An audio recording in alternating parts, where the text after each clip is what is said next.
खोपोली शहरामध्ये नगर परिषदेच्या निवडणुकीत निवडून आलेल्या मानसी मंगेश काळोखे यांच्या पतीची सकाळी हत्या करण्यात आली आहे।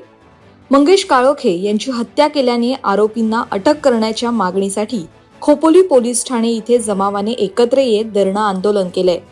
या प्रसंगी मंत्री भरत गोगावले, खासदार श्रीरंग बारणे, मतदारसंघाचे आमदार महेंद्र थोरवे यांनी देखील पोलीस प्रशासनाला चांगलंच धारेवर धरल्याचं पाहायला मिळालंय। या हत्येमागे अजित पवारांच्या राष्ट्रवादीचे जिल्हाध्यक्ष सुधाकर घारे, प्रवक्ते भरत भगत हे मास्टर माइंड असल्याचा आरोप मंत्री भरत गोगावले आणि आमदार महेंद्र थोरवे यांनी केलाय। जी काय दुर्दैवी घटना घडलेली आहे, आमचा मंगेश काळोखे याची जी काय निगरून हत्या, सकाळी आपल्या मुलीला मला वाटतं शाळेत सोडायला काहीतरी चाललेला होता आणि जी काय 5-10 लोकांनी काय येऊन त्याच्यावरती निगरून हल्ला केला आणि त्याला आयुष्यातून उठून लावलेला आहे।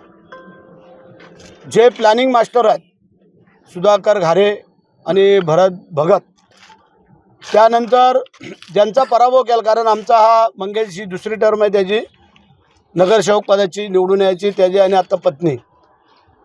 आमदारकीच्या वेळेला त्यांनी एवढं प्रामाणिकपणे काम केलं की माझ्या या खोपोली नगरपालिकेने आमचा आमदार इथून निवडून दिला, त्यामध्ये श्रेयाचा वाटा आमच्या मंगेशचा होता आणि हे खुपत होतं त्यांना कुठेतरी, आणि त्या अनुषंगाने कालचा जो पराभव जो नगरसेवक पदाचा झाला तो त्यांच्या जिवारी लागला आणि त्याच्यामुळे ह्या मंगेशची आमच्या निगरून हत्या केलेली आहे। आज जर आपण पाहिलं तर त्यांचे करते करविते इकडं सभा घेऊन गेले, सगळे गेले, आणि कालपर्यंत जे काय दुसऱ्यावरती शिंतोडे उडत होते ते आज त्यांच्या कार्यकर्त्यांनी काय केलं हे पण त्यांनी पाहावं की एका गरीब कुटुंबातल्या आमच्या या कार्यकर्त्याला त्यांनी आयुष्यातून उठवलेलं आहे। आमची पोलीस स्टेशनला, पोलिसांना, आमच्या SP सगळ्यांना विनंती आहे की जे जे आरोपींची नावं ह्याच्यामध्ये झालेली आहेत, आलेली आहेत, ह्यातला कोणी सुट्टा कामा नाही आहे आणि यांना त्वरित अटक होणं गरजेचं आहे। आणि म्हणून आज जर आपण इथं पाहिलं तर इथं 2-3 हजार लोकांचा मॉब, महिला भगिनी सगळ्या सकाळपासून थांबल्या होत्या। आज मी असेल, आप्पा असतील, आमचे पदाधिकारी कार्यकर्ते सगळ्यांनी येऊन त्यांची आता समज काढली, ते कोण इथं हलायला तयार नव्हते, परंतु पोलिसांना पण काम करण्यासाठी मिळायला पाहिजे म्हणून करता आम्ही त्यांना सगळ्यांची समज काढली। आता आम्ही बॉडी मंगेशची खालापूरवरनं आता आणतोय, त्यानंतर आम्ही सगळे तिथे जातोय आणि त्या ठिकाणी जाऊन त्यांच्या कुटुंबियांचं सांत्वन करू आणि जे आरोपी आहेत आणि आरोपींबरोबर जे इथले पोलीस इन्स्पेक्टर हिरे ह्यांच्याकडून जी काय चूक झालेली आहे, कारण तो ज्या आरोपींचा मित्र आहे हिरे म्हणून असा आता संबोधलं गेलेलं आहे, कारण त्यांच्याकडं काल तक्रार दिली गेली, त्यांनी तक्रार घेतली नाही आहे, कारण आमच्या मंगेशला कळलं होतं की आपल्याला मारण्यासाठी यांची प्लॅनिंग चालू आहे, म्हणजे त्या हिरेनी, परंतु हिरे हा त्यांचा मित्र, त्यांच्या पार्टीला बसणं, उठबस करणं, त्यांच्या सगळ्या गोष्टीला, आणि म्हणून करता हिरेवरती पण कारवाई व्हायला पाहिजे असं माझ्या तमाम कार्यकर्ते बंधू भगिनींचं म्हणणं आहे। आणि आमच्या SP मॅडमना पण म्हणणं आहे की ज्या हिरेने हलगर्जीपणा केलेला आहे त्याला त्वरित इथून निलंबित करून याला इथून बदली करून द्यावं अशी आमची विनंती राहील आणि आमच्या मंगेशला न्याय द्यावा। माझा मंगेशची निर्गुण हत्या या ठिकाणी त्यांनी केलेली आहे।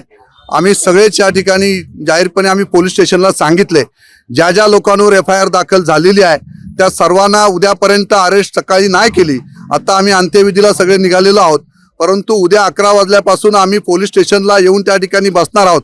जोपर्यंत सर्व आरोपी अरेस्ट होत नाही तोपर्यंत आम्ही इथं हलणार नाही। एक आरोपी पोलीस स्टेशनने अरेस्ट केलेला आहे आता आणि बाकी आरोपी रात्रीतनं अरेस्ट होतील असं त्यांनी सांगितलेलं आहे, पण जोपर्यंत सुधा घारे आणि हे सगळे आरोपी भरत भगत असेल, रवी देवकर असेल, या सगळ्यांनी प्लॅनिंग करून माझ्या मंगेशला त्या ठिकाणी त्यांनी निर्गुण हत्या त्याची करण्यात आलेली आहे। आम्ही सुद्धा वाघाचे बच्चे आहोत। जोपर्यंत मंगेशला झाल्यावर अन्याय, त्यांनी जो काय अत्याचार त्याच्यावर त्यांनी केलेला आहे, त्याची जी काय निर्गुणपणे हत्या केलेली आहे, याचा जोपर्यंत ह्यांना यांची राख रांगोली केल्याशिवाय मी गप्प बसणार नाही। सकाळी ही घटना घडलेली होती। या अंतर्गत गुन्हा दाखल करण्यात आलेला आहे। एकूण 6 आरोपी नावानिशी आणि 4 अनोळखी अशा लोकांविरोधात गुन्हा दाखल करण्यात आलेला आहे। पोलिसांची 8 पथक तयार करण्यात आलेले आहे जे की आरोपीचा शोध घेत आहे. सोबतच आपली फॉरेन्सिक एक्सपर्टची टीम आज सकाळी घटनास्थळी दाखल झालेली होती. त्यांची सुपरविजन मध्ये जे सॅम्पल्स आहेत, फॉरेन्सिक सॅम्पल्स, ते सीन ऑफ क्राईम वरून कलेक्ट करण्यात आलेले आहेत. आपण लवकरच याच्यात आरोपींना अटक करून त्यांना पुढची प्रोसेस